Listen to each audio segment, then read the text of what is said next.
that kind of nationalist is prepared to kill for his country or his state, whereas a patriot is one who's prepared to die for his state. There is a difference. But patriotism and the sense of identification with a place, a culture, a language, a cuisine, that, to my mind, is an entirely natural human sentiment, just as you called yourself a Palestinian at the beginning.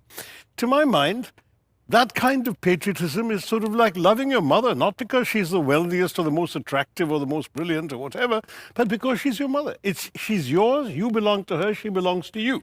The same way you feel for your country, because in some indefinable sense, you feel that country is yours and you belong to it, and it belongs to you. Now, the state is merely the political or governmental expression of that feeling. And to my mind, that's what a Palestinian state would be for you. It defines, in a sense, a particular entity within which you are safe to feel Palestinian, just as she's safe to feel Turkish. Islam is wonderful, Christianity is wonderful, but there are so many Christian countries, there are so many Islamic countries, right? A Qataris is not an Egyptian or a Turk.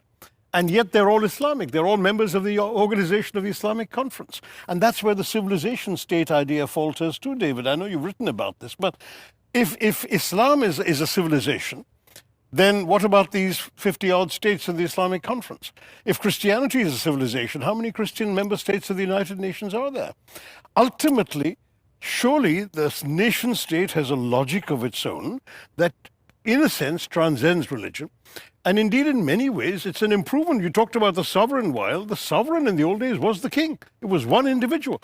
Now, because you've reposed sovereignty in a state, ultimately in democracies, and most countries claim to be democracies, the sovereign is the people. Sovereignty resides in the people. And to my mind, this is a better form of government than one where the king was sovereign. That's what we think.